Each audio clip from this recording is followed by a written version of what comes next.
Olá pessoal, vamos começar aqui agora em normas. Acabamos o DPD aí, já seguindo, DPD, Direito das Pessoas com Deficiência, já seguindo também normas do TJ São Paulo. Normas da Corregedoria do TJ São Paulo. Vamos começar aí, né? Acessem o arquivo disponibilizado pela equipe, tá? Já disponibilizamos agora TJ São Paulo DPD, né? E seguindo nessa mais uma horinha de revisão dos esperados aí para TJ São Paulo normas de corregedoria, tá? Deixa eu só verificar aqui. Vamos lá, Silvana. Perfeito, a equipe aqui já disponibilizou o link do material. E aí eu vou fazer uma breve resumo. Então aí estamos chegando vários alunos, chegando na sala. Da mesma forma que eu fiz de DPD, eu disponibilizei para vocês o material TJ São Paulo, né? Vai ser dividido em dois arquivos, certo? Esse é o primeiro arquivo da aula 0 demonstrativa. Nós teremos aí mais um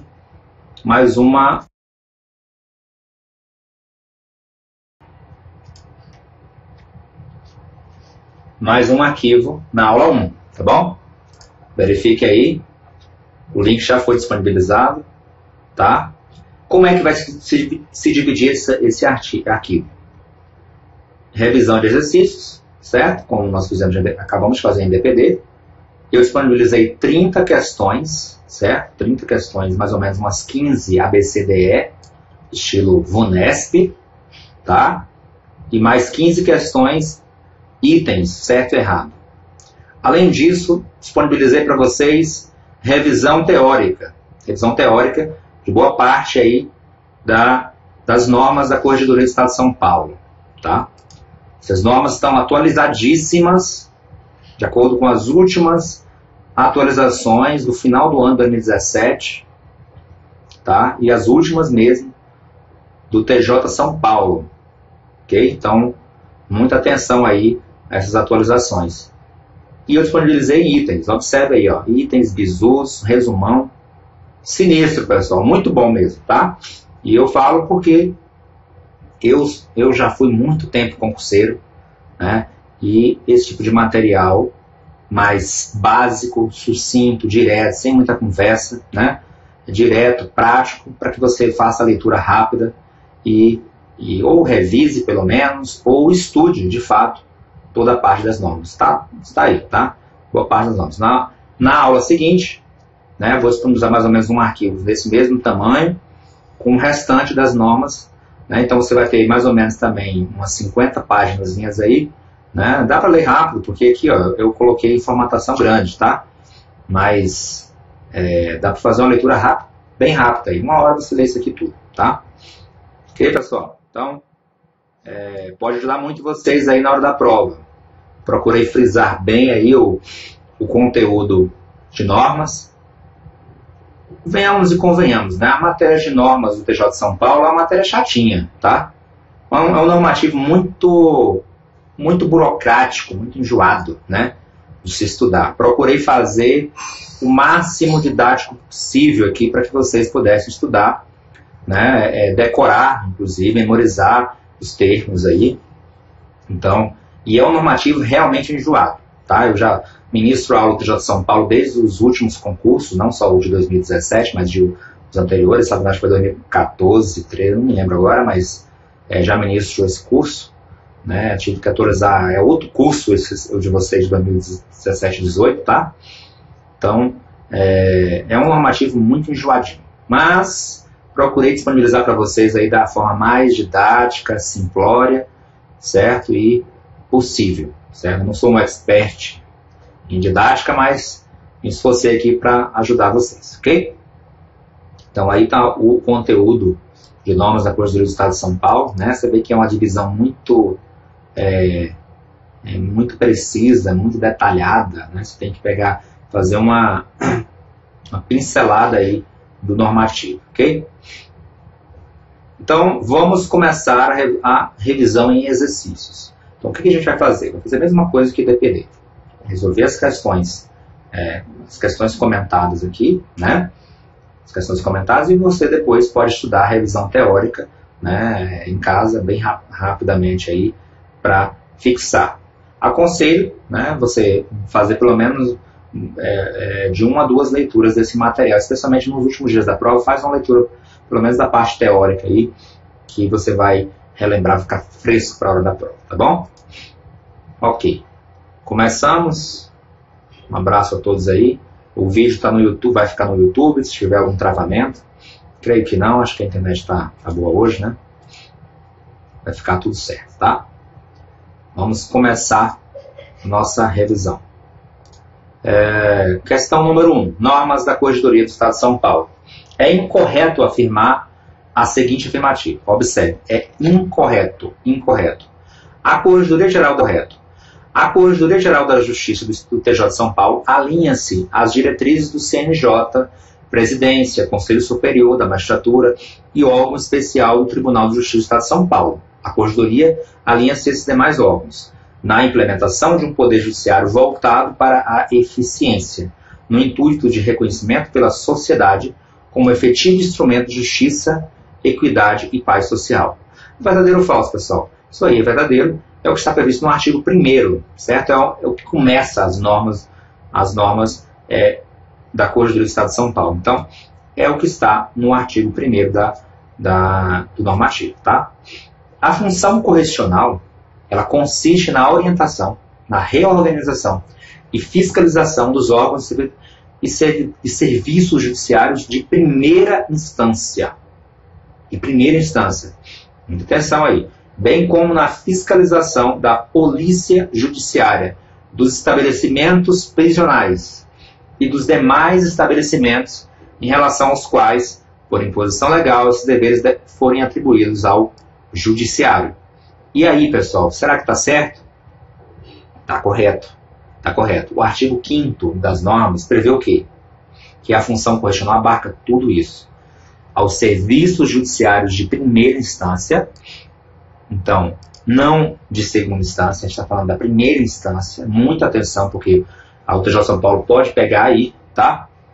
Não é primeira e segunda instância, é primeira instância. Ponto.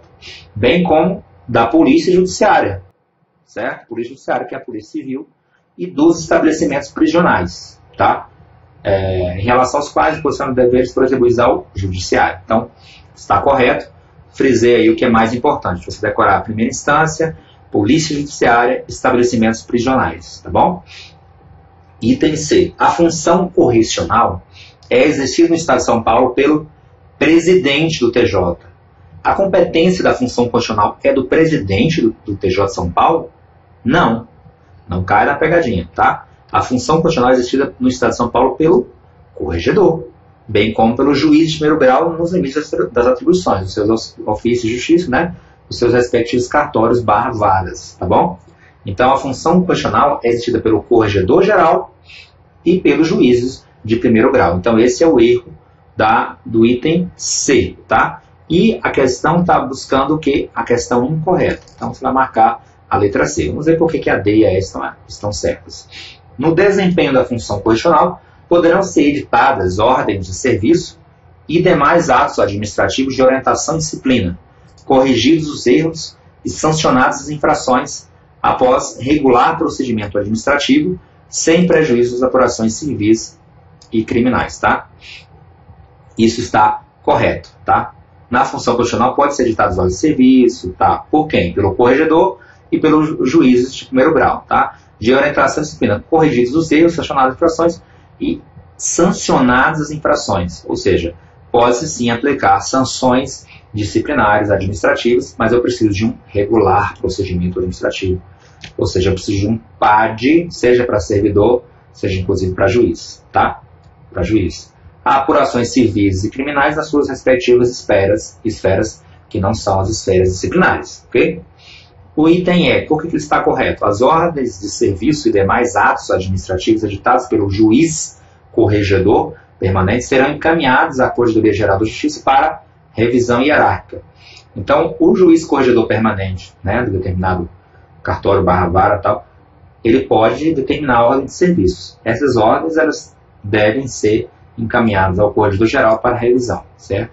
É uma questão de hierarquia entre os juízes corregedores permanentes e o Corregedor-Geral do TJ São Paulo, ok? Tudo isso está previsto no normativo onde consta, tá? Analise as informações abaixo e, no caso, você vai ter que preencher com um conceito, né, que está em lacuna. Qual é o conceito necessário aí, tá bom? Vamos lá. Perfeito. Vamos lá, pessoal. O que, né, será exercido em caráter permanente e mediante correções e visitas ordinárias. O que preenche? É a correição ordinária, é a função correcional, é a visita correcional. E aí? Nós vamos ver, né, que será exercido em caráter permanente mediante correções e visitas. A própria função. A função correcional será exercida em caráter permanente e mediante correções e visitas correcionais, tá? Então, a função correcional. E aí, só pode ser a letra B ou a letra E. Já começamos a cortar, né? O item 2. A consiste na fiscalização prevista e efetivada segundo as normas e leis de organização judiciária. É algo bem previsível. Ela ocorre de forma ordinária, olha a palavra-chave aqui, isto é, segundo os padrões normalmente previstos para a correição geral. Essa é o que? A correição ordinária, tá? A correção ordinária e não a extraordinária. Extraordinária só de vez em quando, em situações excepcionais. A consiste em fiscalização excepcional. Isso já é a correção extraordinária, né? Realizada a qualquer momento e sem prévio anúncio e poderá ser geral ou parcial, conforme as necessidades e conveniência do serviço correcional, tá? Então, essa é a correção extraordinária. Item 4. A consiste na fiscalização direcionada. O que consiste na fiscalização direcionada? A verificação da regularidade de funcionamento da unidade, do saneamento de irregularidades constatadas em correções ou ao exame de algum aspecto da regularidade ou da continuidade de serviços e atos praticados. O que é? É a visita. Eu vou baixar aqui para vocês verem. A visita correcional. A visita correcional, ela consiste nisso. É uma fiscalização, é uma visita, né? O juiz corregedor permanente, né? Como se fosse um auditor, né? Ele vai fazer uma verificação em loco de alguma da regularidade da unidade, tá? Para identificar se precisa adequação aos parâmetros exigidos pela Corregedoria Geral, né, e pelos normativos do TJ São Paulo, tá? Essa questão ela cobrou muito decoreba aí, mas isso vai cair na sua prova, né? Muito provavelmente pode cair, porque para confundir vocês aí nos conceitos de função correcional, correção ordinária, correção extraordinária e visita correcional. Não é tão difícil assim, né, você diferenciar. A visita correcional é uma fiscalização, né, uma visita de fato, para verificar em loco a unidade. Tá? A correção extraordinária é algo excepcional. A ordinária é já prevista nas normas e nos cronogramas, de acordo com os padrões do TJ de São Paulo. E a função correcional é um conceito geral das correções extraordinárias, ordinárias e visitas correcionais. É um conceito geral, é o genérico desses outros três conceitos, ok? Então, muita atenção aí, porque realmente é uma típica questão que pode ser cobrada na sua prova, tá bom? Questão número 3. É incorreto. A questão número 3 está pedindo a incorreta. Então, temos uma incorreta e 4 corretas. No caso de registros controlados exclusivamente pela via eletrônica, os relatórios de pendência gerados pelo sistema informatizado serão vistados pelo juiz. Sim, né? Aí o que tá certo nisso, né? O artigo 12 da norma prevê o quê? Que no caso de registros controlados exclusivamente pela via eletrônica, registros de qualquer espécie, os relatórios de pendências gerados pelo sistema serão vistados pelo juiz para verificar se o sistema informatizado está correto ou não, né? E cabe ao juiz fazer essa análise final, se visto, verificar, né, se está tudo ok? E aí não cabe ao servidor, serventuário. Nesse caso, é uma competência do juiz. Os estabelecimentos prisionais e outros destinados ao recolhimento de pessoas sujeitos à atividade correcional do juízo serão visitados uma vez por mês. Está certo, pessoal? Sim. Aqui o artigo 13 prevê exatamente isso. A visita é uma vez por mês. Muita atenção, poderia prever uma vez por semestre, uma vez por ano, tá? Na realidade é uma vez por mês. A inspeção mensal será registrada em termo sucinto no livro de visitas e correções, tá? Visitas e correções, só verificar aqui isso. Visitas e correções, podendo conter unicamente o registro da presença, sem prejuízo do cadastro eletrônico da inspeção perante o CNJ.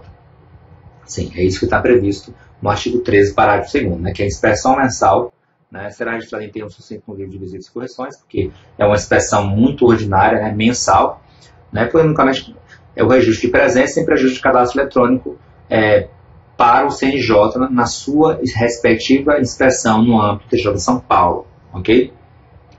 Beleza, então, item D de dado. Ressalvado o afastamento deferido por prazo igual ou superior a 30 dias, ou motivo relevante devidamente comunicado à Corregedoria Geral da Justiça, o juiz corregedor permanente realizará pessoalmente as visitas mensais, sendo permitida a atribuição dessa atividade ao juiz que estiver respondendo pela vara por período inferior. E aí, essa questão ela está errada. Por quê? Por causa disso aqui, ó, vara por período inferior. O que está dizendo? Ó? Ressalvado o afastamento deferido por prazo igual ou superior a 30 dias, ou motivo relevante, o juiz corregedor permanente, né? O juiz corregedor permanente, não o corregedor geral também, realizará pessoalmente as visitas, certo? Agora eu posso atribuir ao juiz substituto?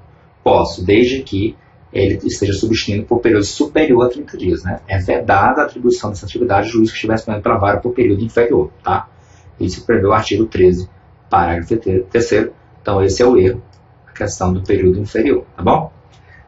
E ele quer a questão incorreta, né? O caput quer a questão incorreta. Então, é a letra D de dado. A sistemática de visitas aos estabelecimentos prisionais uma vez por mês não desobriga a visita mensal às cadeias públicas, sob responsabilidade tanto dos juízes de varas privativas de execuções criminais, como daqueles que acumulem outros serviços anexos. Verdadeiro ou falso? Verdadeiro. Esta é a previsão do artigo 14. Então, o fato de haver as visitas sistemáticas e ordinárias uma vez por mês aos estabelecimentos prisionais, isso não retira, né, não desobriga a visita mensal às cadeias públicas, sob responsabilidade de quem? Do juiz das varas de execuções criminais, ok? Eles também têm que fazer a sua visita mensal nas cadeias públicas, tá? Ou como aqueles juízes que acumulam serviços anexos, que são serviços em relação aos estabelecimentos prisionais, às cadeias públicas, diversos das varas privativas de execuções criminais, ok? Então isso aí pode ser um detalhezinho exigido pela banca, tá bom?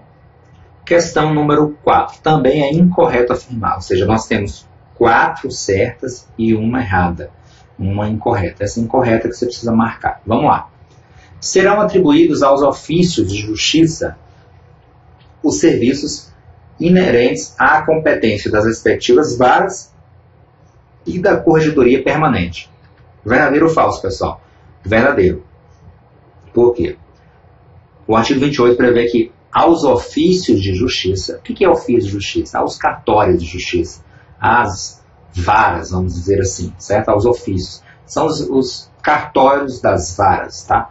Os serviços inerentes à competência das varas e da corregedoria permanente. Então, quem executa, quem põe a mão na massa, além do juiz, corregedor permanente, é os servidores que compõem o ofício de justiça, tá? Então, esse ofício de justiça tem as atribuições das varas e da corregedoria permanente, ok? Então, você poderia ficar na dúvida dessa questão, mas ela está correta, tá?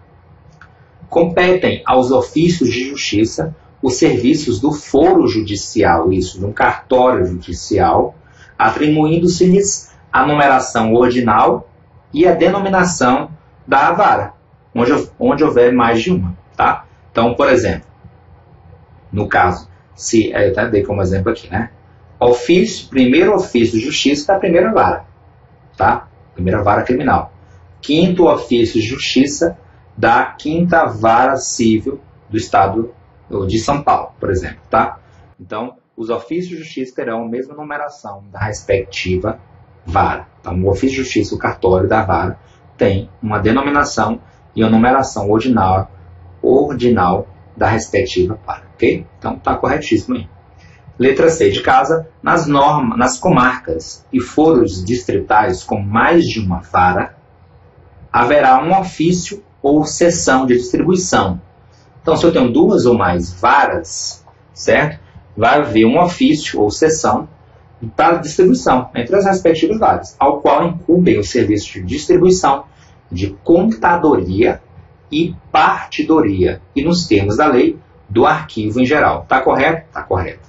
Artigo 29, parágrafo 1º, fala que se a comarca, né, ou foro distrital tiver mais de uma vara, eu já preciso ter um ofício de justiça responsável, especialmente pela distribuição, bem como os outros serviços de contadoria, partidoria e arquivo. Ok? Vamos lá agora, letra D. Nas comarcas aqui de uma única vara, agora se só tem uma única vara e um único ofício de justiça, a este competem as atribuições dos serviços de distribuição, de contadoria e de partidoria. Perfeito. Se eu só tenho uma única vara, um único ofício de justiça, eu não vou criar um outro ofício só para esse serviço. A única vara, o único ofício, assumem as funções também, né, de distribuição interna, de contadoria e de partidoria. Ok? Questão, o item E. Só ele restou como errado, vamos saber por que está errado. Né? Os procedimentos de registro e documentação dos processos judiciais e administrativos realização diretamente no sistema informatizado oficial ou em livros classificadores e destinam-se exclusivamente à preservação da memória de dados extraídos dos feitos da respectiva movimentação processual. Será que é exclusivamente isso? É a única finalidade? E aí que está. A questão está errada porque não se restringe a essa finalidade. Como consta aqui, os procedimentos de registro e documentação, tá? Eles se realizarão por sistema informatizado oficial, né? Ou em livros ou classificadores, naqueles processos físicos ainda, tá? Conforme dispõe as normas. E destinam-se ao quê? Esses procedimentos? A uma preservação, da memória, dos dados extraídos, mas não é só isso. Também ao controle dos processos. A meu ver, essa é a principal função. De modo a garantir a segurança, assegurar a pronta a localização física, verificar o andamento, permitir a elaboração de estatísticas e aí vai, ok? Então a questão é a incorreta, é a errada, e é que deve ser marcado porque o CAPT está exigindo assim, tá? Então vamos lá, a questão número 5, tá? O material já está aí disponível, pessoal. Quem puder pode fazer o download. Os distribuidores dos ofícios de justiça não deverão, ou seja, 4 itens aí eles deverão. Eles não deverão o quê? No sistema informatizado oficial. 4 eles deverão. 1 eles não deverão. Tá? Eles deverão cadastrar todos os feitos distribuídos ao respectivo juízo? Sim. Tá? Sim. Isso está onde? Vamos lá. O artigo 52 prevê isso. Os distribuidores de ofício deverão fazer o quê? Cadastrar todos os feitos distribuídos ao respectivo juízo, anotar a movimentação e a prática de atos processuais. Tá? Então, A e B já está correto, né? Ele quer a incorreta, não deverão. Então, anotar a movimentação e a prática de atos processuais, por exemplo, citações, intimações. Então, os distribuidores de ofício deverão realizar no sistema, né? Deverão registrar isso no sistema, todas essas movimentações que eu dei como exemplo aqui. Também o quê? Consignar os serviços administrativos pertinentes. Item C, registrar a presença do advogado. Precisa registrar no sistema? E a vista dos autos solicitados? Não necessariamente. Se for a carga do processo, sim, mas a presença do advogado, não necessariamente, não consta no rol. Tá? Só a pura e simples presença do advogado, ou vista pura e simples do processo, não é preciso registrar, não há essa obrigação. Agora, se fosse a carga do processo, aí sim. Okay? Consignar os serviços administrativos pertinentes. Perfeito, é o que está na norma, né, no artigo 52. Não há critérios que atendam. Há critérios sim. Esse aqui, o item C de casa. Tá? Então, é o que está errado, o incorreto. Não deverão registrar a presença. A letra C de casa. Questão 6. Não compete aos ofícios de justiça. O quê? 4 itens aqui competem aos ofícios de justiça. Um deles não compete, né? Letra A. Cadastrar diretamente no sistema informatizado oficial qualquer dos dados obrigatórios, quando forem conhecidas, necessitarem de retificação ou sofrerem alteração após a distribuição. Perfeito, né, pessoal? Nos processos eletrônicos, né, quem é que faz o registro das informações que são de conhecimento da vara do cartório? É o próprio ofício de justiça, tá? Cadastrar diretamente no sistema, tá? Isso está previsto no artigo 61 das normas, né? Um rol de competências do ofício de justiça em relação especificamente ao sistema. E aí, nós temos, um deles é cadastrar diretamente no sistema qualquer dos dados obrigatórios, tá? Letra B de bola. Na hipótese de expedição de certidão de homonímia. O que é homonímia? São nomes idênticos, certo?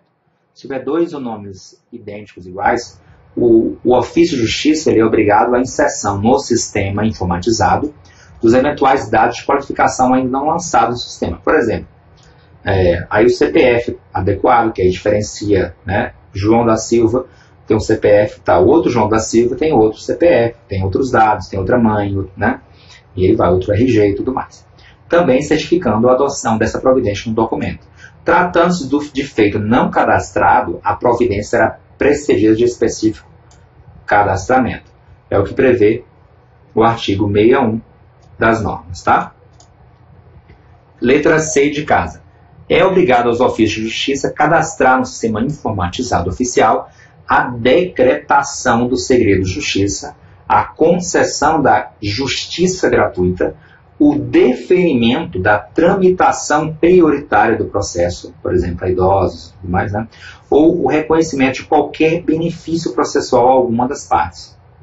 O segredo de justiça poderá ainda ser gerado automaticamente pelo sistema informatizado, a depender da natureza da ação. E aí, pessoal, será que é certo isso? É certo, tá? Aqui, ó. Cadastrar é obrigatório, segundo o artigo 62, aos ofícios de justiça cadastrar o sistema informatizado oficial, a decretação do segredo de justiça, a concessão da justiça gratuita. O ofício de justiça, através dos seus respectivos servidores, vocês, por exemplo, farão esse devido cadastramento. O deferimento da tramitação prioritária, e aí eu elenquei para vocês aqui, ó, idosos, pessoas com deficiência, portadores de doenças graves, ou o reconhecimento de qualquer benefício processual a alguma das partes, tá? E aí vai, tá, pessoal? Vamos lá. Letra D de dado. Cadastrar os dados dos advogados e conferir acesso aos processos públicos apenas às partes e advogados devidamente identificados. E aí, pessoal? O servidor, o ofício de justiça tem que cadastrar os dados dos advogados? Sim, tem que cadastrar o nome dos advogados que constam na procuração, né? E eles devem ser registrados no sistema para fins de acesso. Conferir acesso aos processos públicos. Processos públicos, a gente não está falando em segredo de justiça. Aos processos públicos apenas às partes e advogados devidamente identificados. E aí que está errado. Se aqui fosse processo em segredo de justiça, ok. Mas é processos públicos. Esse é o erro, né, e não consta aqui conforme o comentário. Você está sinalizando, a letra D não se enquadra no assunto, tá? Vamos lá. Item E. Proceder às alterações devidas no sistema na hipótese de determinação do juiz, né, judicial, de retificação do procedimento da ação para ordinário ou sumário. Perfeito. Isso está previsto na normativa, né? Então, se o juiz, por algum motivo, entender que o procedimento ele vai ser sumário, de acordo com o novo CPC, ou com o Código de Processo Criminal, ou qualquer tipo de procedimento judicial específico, né, os procedimentos judiciais especiais, ele pode solicitar essa alteração e você, do ofício de justiça, tem que realizar, tá bom? Então, a questão incorreta a ser marcada é a letra D de dado, que não compete aos ofícios de justiça realizar esse cadastramento, tá? Questão número 7. Vamos lá, pessoal. Questão número 7. É incorreto afirmar a expedição de certidões em breve relatório ou de inteiro teor compete aos ofícios de justiça e servidores de cartório, cedidos ou não. A expedição de certidões em breve relatório ou de inteiro teor compete aos ofícios de justiça e servidores de cartório, cedidos ou não. É isso que está incorreto, porque o artigo 104 prevê que a expedição de certidões em breve relatório ou inteiro teor compete exclusivamente aos ofícios de justiça. Não é aos servidores, pessoa física, tá? A competência não é do servidor, neste caso, aqui para as certidões, tá? É dos ofícios de justiça, lógico que materializado pelos servidores, mas não é competência direta do servidor, tá? E aí muito menos cedidos ou não, tá? Ok? As certidões serão expedidas no prazo de, preste atenção, 5 dias, contados da data do recebimento do respectivo pedido pelo ofício de justiça, fornecido ao interessado protocolo de requerimento. Perfeito. Isso pode ser cobrado, tá, pessoal? Então, o prazo de você, escrevente, né, exarar uma certidão é de 5 dias. Esses 5 dias é contado de quando? Do recebimento do pedido pelo ofício. E você, escrevente, tem que fornecer um protocolo do requerimento para que ele tenha a comprovação do pedido, né, e possa exigir o cumprimento desse prazo de 5 dias. Ok? Letra C. Constarão de todos os mandados expedidos, né, do respectivo ofício, dentre outros requisitos do mandado, o quê? O número do processo. Então, se um oficial de justiça vai sair de lá da vara, né, do ofício, ele tem que saber, o mandado tem que constar o número do processo, bem como o texto informando que é vedado ao oficial de justiça que vai fazer esse cumprimento, né, do mandado, o recebimento de qualquer numerário diretamente à parte. E aí? Isso aí está previsto na norma? Está previsto na norma, pessoal, tá? Então, o item C está certo porque, ó, constarão dos mandados, ó, quais são os requisitos? O número do processo, o número de ordem da carga do livro próprio e um texto. Que texto é esse? Olha o textinho interessante, ó. É vedado ao oficial de justiça o recebimento de qualquer numerário diretamente da parte. Né? Vamos supor que o oficial de justiça vai lá apresentar uma execução no valor de, sei lá, 10 mil reais. Aí ele já recebe a execução. Não pode, né, pessoal? E aí o TJ de São Paulo foi bem claro ao dizer que é vedado. Provavelmente porque já ocorreu muitas vezes esse tipo de situação, né, de recebimento diretamente pelo oficial. Já pensou? Numa situação como essa, o oficial responde o quê? A um PAD. Tá? A um PAD. E pode ser demitido? Claro que pode. Aí é questão, inclusive, de improbidade, de locupletamento ilícito. Tá? A identificação do oficial de justiça no desempenho de suas funções será feita mediante a apresentação de carteira funcional obrigatória em todas as diligências. Então, esse item C está corretíssimo. Item D, de dado mensalmente, o escrivão relacionará os mandados em poder dos oficiais de justiça, além dos prazos legais fixados, comunicando ao juiz corregedor permanente, né, da vara lá, para as providências cabíveis. Sim, perfeito. A norma prevê que todo mês o escrivão, né, responsável pelo ofício de justiça, pelo cartório, relacionará os mandados em poder dos oficiais de justiça e vai comunicar aos juízes. Tá?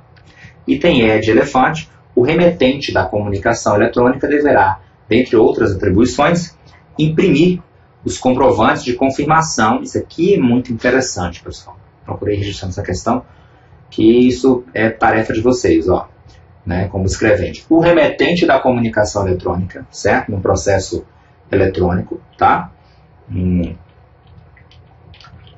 Deverá, dentre outras atribuições, imprimir os comprovantes de confirmação de entrega de leitura.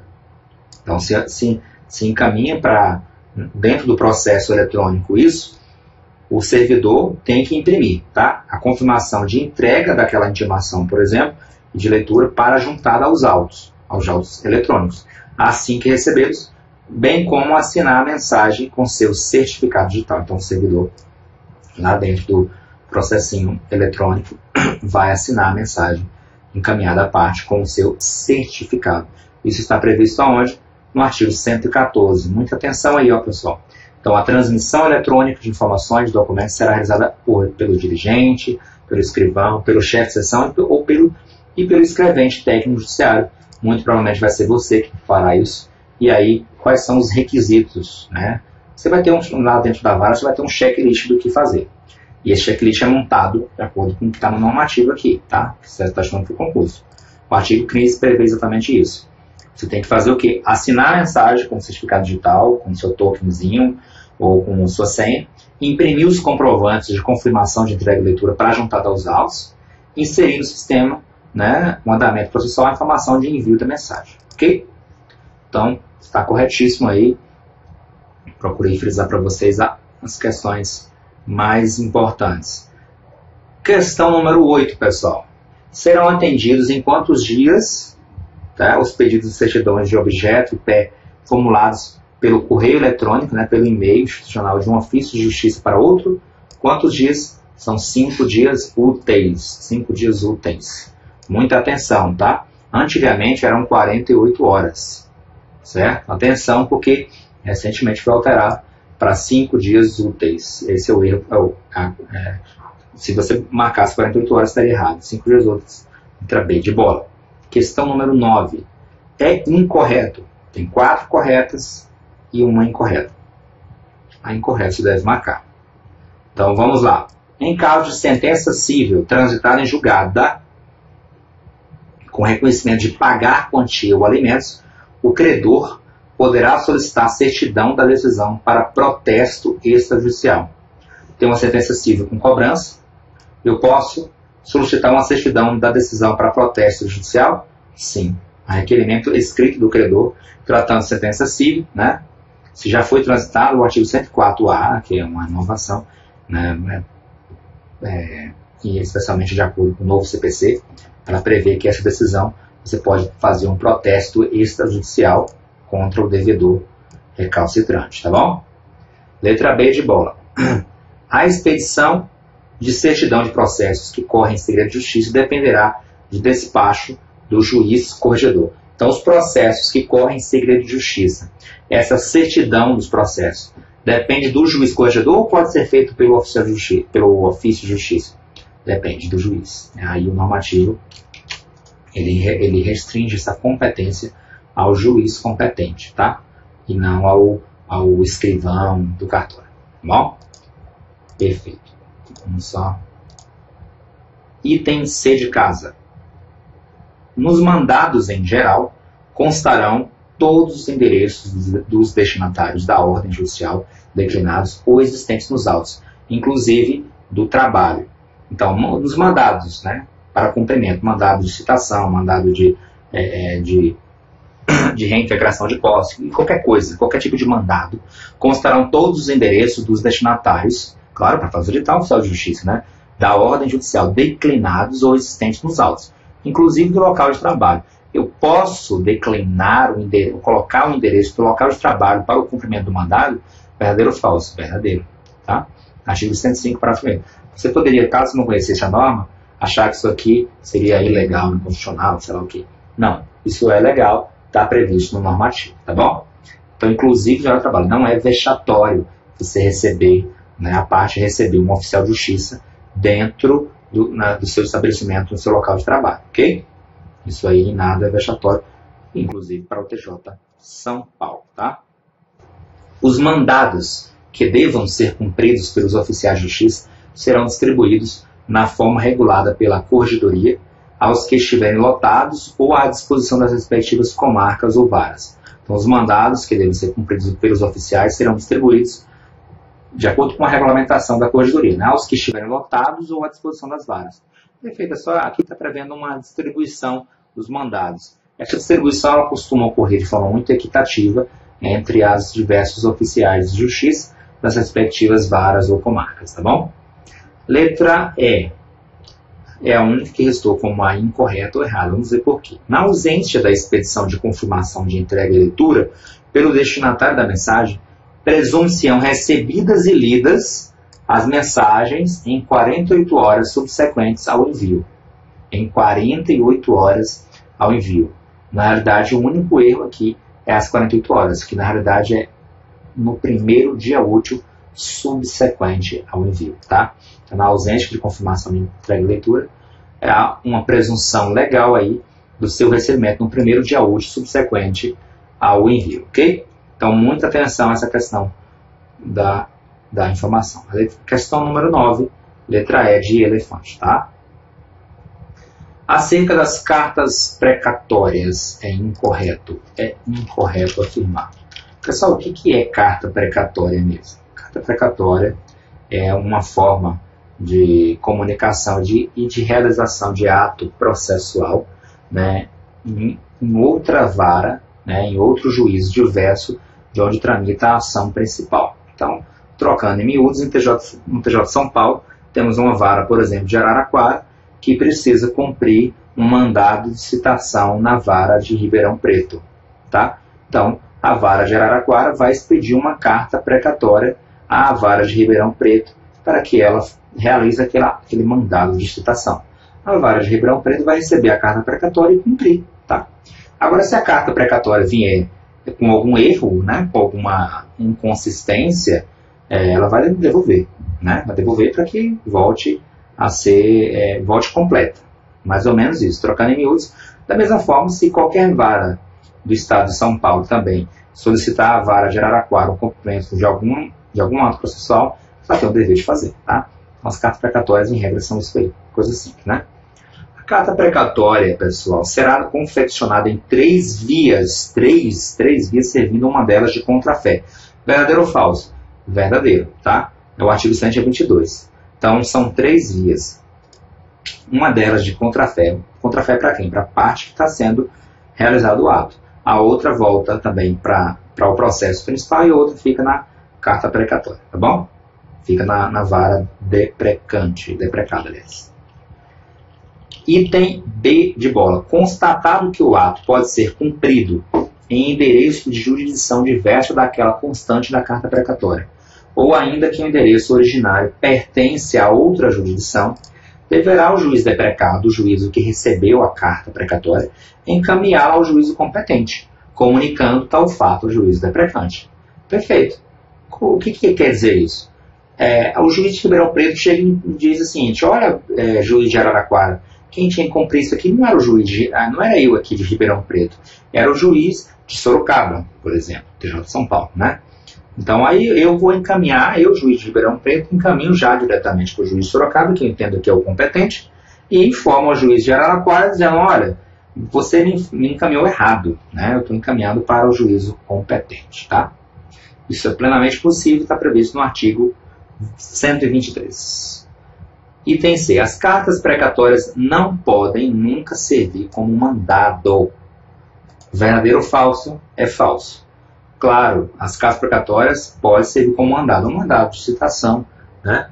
Especialmente de acordo com o princípio da instrumentalidade das formas e da celeridade. Então, se o nome que veio, por exemplo, na carta precatória foi intimação ou para o cumprimento de uma ordem judicial, você pode ler né, o juiz vai ler como um mandado, cumprimento de um mandado, né, e que deve ser cumprido pelo outro juiz, ok? Item D. Por que o item D está então correto? Se o item E está incorreto, né, o item D e E, os itens D e E estarão incorretos, ou estarão corretos, desculpa. As cartas precatórias não serão autuadas. Não serão autuadas, ou seja, diminui um pouco a burocracia, servindo os encartes remetidos pelo juiz deprecante como face das mesmas, ou seja, elas mesmas não precisam ser autuadas, sobre os quais o ofício de justiça deprecado, que recebeu a carta precatória, afixará a etiqueta adesiva remetida pelo ofício do distribuidor, que servirá de identificação das partes de natureza do feito, cuidando também anotar no auto a direito o número do processo. Sim, chegou a carta precatória, ela por si só é o processo, ela vai ser cumprida e vai ser devolvida. Entendeu? É isso. E a letra D está correta, previsto no artigo 125. Elas não serão autuadas, ok? E a questão pode vir: as cartas precatórias serão autuadas e rubricadas e pererê e parará, e você pode cair na pegadinha, tá? O juízo deprecado devolverá a carta precatória independentemente de cumprimento, quando não devidamente instruída, ou seja, veio mal formulada, e não houver regularização no prazo determinado. Perfeito. Então o juiz vê que a carta precatória veio com um endereço errado, com o nome errado da parte, certo? Né? Ou com alguma falha, sem algum documento que era relevante para o cumprimento, o juiz vai determinar um prazo para o outro, certo? De acordo com o novo CPC, um prazo para que o outro supra o efeito sob pena, né, de arquivamento, ok? Então a resposta é a letra C de casa. Questão número 11. A carga de autos digitais e administrativos em andamento no cartório é reservada unicamente a advogados ou estagiários de direito regularmente inscritos na OAB, constituídos procuradores de alguma das partes, ressalvados os processos finalizados e que não estejam sujeitos a segredo de justiça, a carga por advogado, mesmo sem procuração. A carga por advogado, mesmo sem procuração. É possível essa carga a um advogado sem procuração? Sim, é possível, tá? Desde que o processo não seja finalizado e não esteja em segredo de justiça, tá? E aí esses processos, né, comuns, que não são em segredo de justiça, não foram finalizados, eles podem ter carga de advogado sem procuração, mas o prazo é de quantos dias? É de 15 dias? É de 5? É de 10? É de 72 horas? Ou nenhum? É de 10 dias. 10 dias, tá? Letra B de bola, tá? 10 dias. Então, letra B de bola. Questão número 12. Na fluência do prazo comum, só em conjunto ou mediante prévio ajuste por petição nos autos, os procuradores das partes ou seus prepostos retirarão os autos, ressalvado a obtenção de cópias, para a qual cada procurador preposto poderá retirá-los pelo prazo de... Para a obtenção de cópias, para o qual cada procurador preposto poderá retirar os autos pelo prazo de quanto, né? De quanto tempo?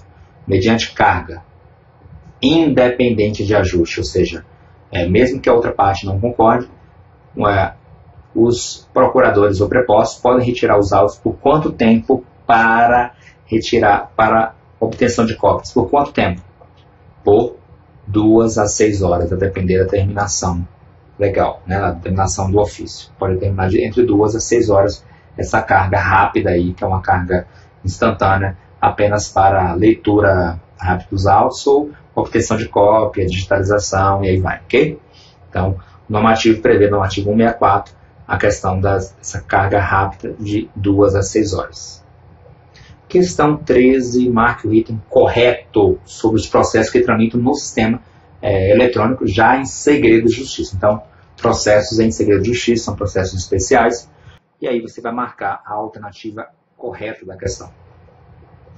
Os processos que tramitam no sistema de processamento eletrônico do TJ São Paulo em segredo de justiça só poderão ser consultados pelas partes. Verdadeiro ou falso? Só poderão ser consultados pelas partes. Isso está quase certo, mas está errado porque é partes e procuradores devidamente constituídos. Esse é que está, procuradores habilitados, tá? Não apenas as partes. A indicação de que um processo está submetido a segredo de justiça deverá ser incluída no sistema eletrônico do Tribunal do Estado de São Paulo no ato do ajuizamento por indicação do advogado ou procurador, devendo ser necessariamente submetida à imediata análise pelo juiz. Observe, você, advogado, entra com um processo em segredo de justiça, um processo de alimentos, né, um processo de violência doméstica, né? E aí, esse processo de segredo de justiça, você que determina na início da ação. Precisa ser necessariamente submetido à imediata análise do juiz. Esse é o erro, né, do item B. Não há menção a essa que é necessária análise do juiz, ok? Ela pode ser no ato de julgamento por indicação do advogado ou procurador, ok? Ele que indica e depois é revisado pelo juiz, mas não necessariamente uma análise imediata, tá?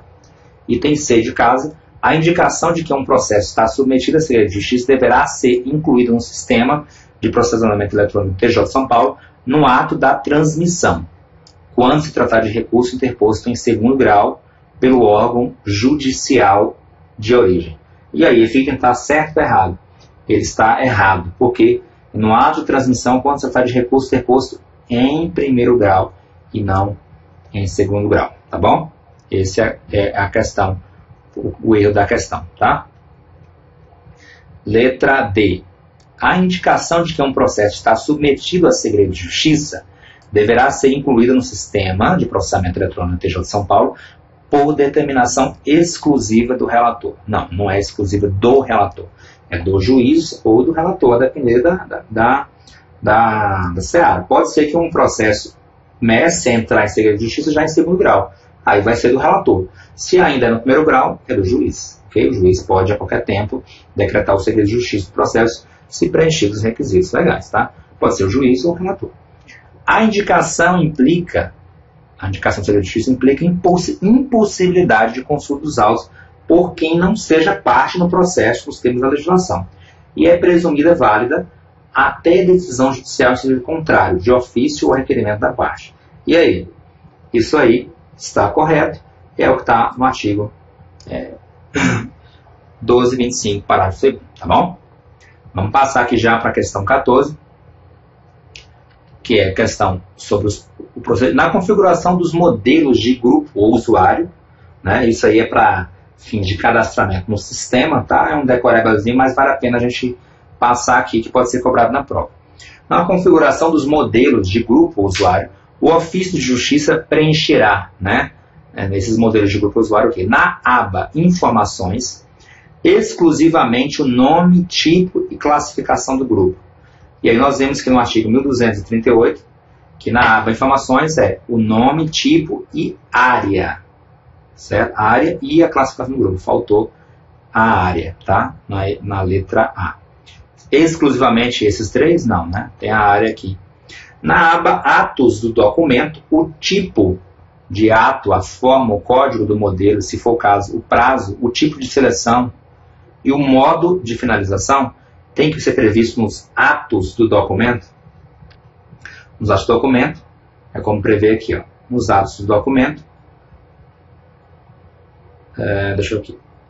Os atos do documento tem que prever ato, a forma, o código de modelo, e se for o caso, o prazo, o tipo de seleção e o modo de finalização, tá? E é o que consta do normativo, beleza?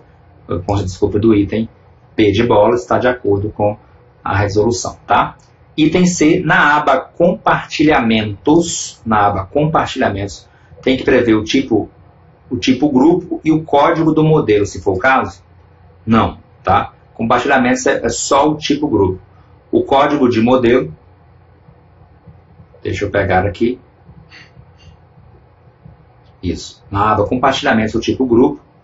O código de modelo, como sugere a afirmativa, não se enquadra na aba Compartilhamento, de acordo com o inciso 3, tá? É só o tipo grupo, por isso que está errado. Na aba Assinaturas, os agentes que assinarão o documento e o modo de finalização. Só na aba Assinaturas tem que prever os agentes que assinarão o documento e não o modo de finalização, porque ele está previsto para atos de documento, tá? E na letra E, na aba Movimentações, tem que prever a movimentação que reflita o teor do tipo ato, que reflita o teor do expediente, não do tipo ato, tá? É isso. Isso aqui é um decorebazinho que vocês vão utilizar bastante no sistema. Aí, eventualmente, eu fiz questão de colocar porque eventualmente pode ser cobrado. Questão número 15, vai ser a última a ser comentada aqui, mas não deixa de ser importante, talvez uma das mais. Vamos lá. Marque a alternativa incorreta. A autenticidade e a integridade dos atos e peças processuais serão garantidas por sistema de segurança eletrônica mediante o uso de certificação digital. Verdadeiro ou falso? Verdadeiro, pessoal. Artigo 1192. Então, a autenticidade, né, como vocês viram, é mediante certificação digital. Essa é a grande garantia e vocês terão a sua certificação digital no âmbito do TJ de São Paulo. O uso inadequado do sistema de processamento eletrônico do TJ de São Paulo, que venha a causar prejuízo às partes ou atividade jurisdicional, importará bloqueio do cadastro do usuário sem prejuízo das demais combinações. Esse efeito do bloqueio do cadastro é possível? Sim. O artigo 1192, parágrafo único, prevê o bloqueio, tá? Se utilizar com algum prejuízo, com má-fé processual, pode implicar no bloqueio. Item C. Os documentos produzidos de forma eletrônica serão assinados digitalmente por seu autor, como garantia exclusiva da origem. independente do seu signatário. E aí, isso aqui está errado.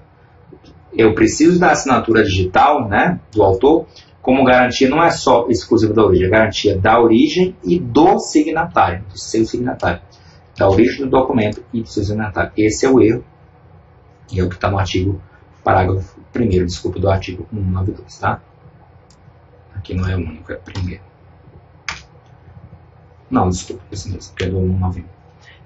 Voltando, letra D. Os documentos digitalizados serão assinados ou rubricados no momento da digitalização para fins de autenticação. Perfeito, é o que está no parágrafo 2º do artigo 192. Todos os atos processuais do processo eletrônico serão assinados eletronicamente por meio de certificação digital. Perfeito, isso aqui está bem tranquilo, letra C.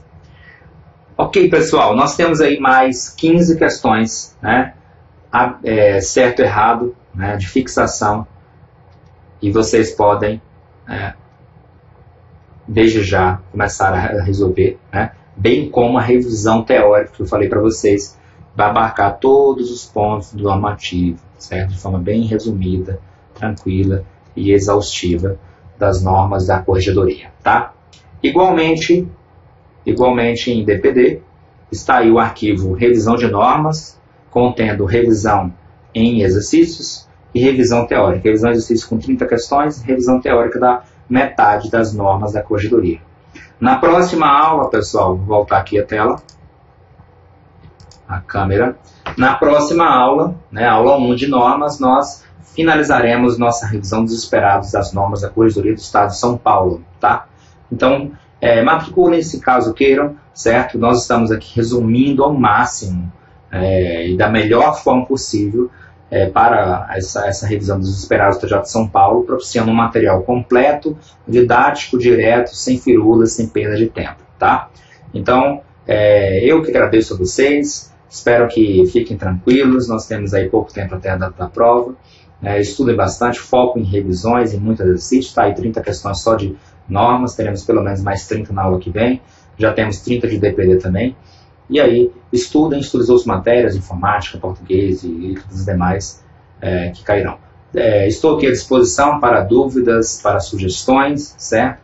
Esse material tudo disponibilizado gratuitamente para vocês. Conheçam a turma elite do Pontos Concurso, uma turma de excelência, certo? Que já tem tido resultados fantásticos aí nas últimas provas, tá? Estou aqui à disposição, trabalhando 24 horas para a aprovação de todos, tá? Um grande abraço, estou aqui finalizando a nossa transmissão.